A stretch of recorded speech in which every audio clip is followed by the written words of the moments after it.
Continue with chapter Death of a Partner. In this video, we are going to discuss few more questions related to share of profit of deceased partner. So let us start with question number 11th. X, Y, Z are partners. X, Y, Z partners है. पुरानी ratio आपको given है 3:2:1. Y died. Y died on 30th of June. अप्रैल मई जून 3 महीने बाद Y की death होगी. Profit from 1st April to 30th June was 3,60,000. आपको 3 महीने की ही सेल्स दी गई है 3,60,000 और एक्स और जेड ने डिसाइड किया कि फ्यूचर में हमारी रेशो होगी 3:2. ठीक है. सो रेशो बदल रही है. हमने पढ़ा है कि जब रेशो बदलती है तो गेनिंग रेशो हमें कैलकुलेट करनी पड़ती है. सो गेनिंग रेशो कैलकुलेट करेंगे. गेनिंग रेशो का फॉर्मूला हमारे पास होता है new share minus old share. जो पार्टनर्स रह जाते हैं सिर्फ उन्हीं को ही गेन होता है. सिर्फ एक्स और वाई का कैलकुलेट करेंगे.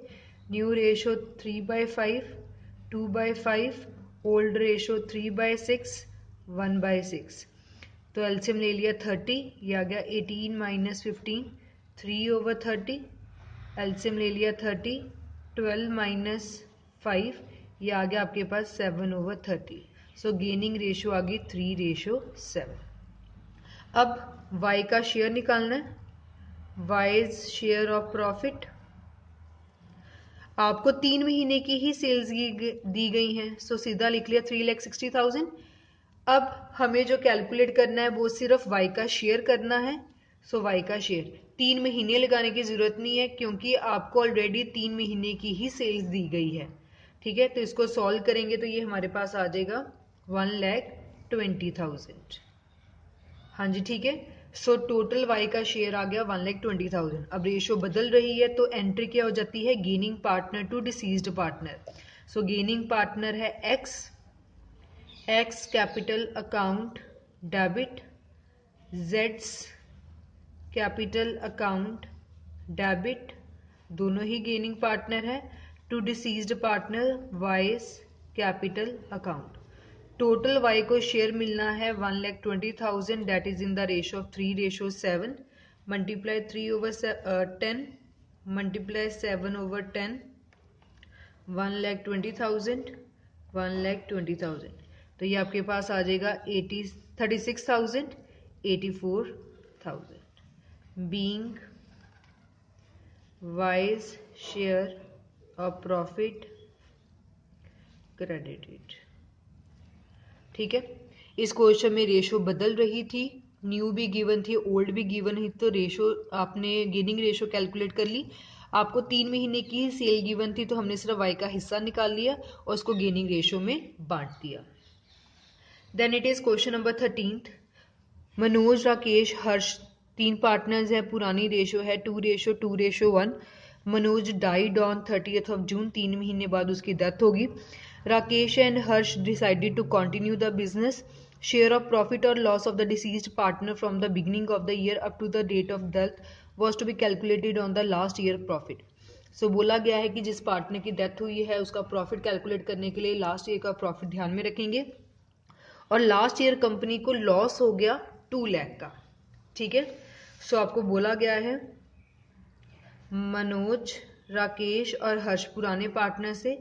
पुरानी रेशो 2:2:1. मनोज की डेथ होगी 3 महीने बाद और उसका जो प्रॉफिट निकालना था वो पिछले साल के प्रॉफिट को ध्यान में रख के करना था. अब पिछले साल हो गया हमें लॉस हुआ हमें 2 लाख का. मनोज कितने महीने कंपनी में रहा 3 महीने. सो 3/12 और मनोज का कंपनी में शेयर कितना है 2/5.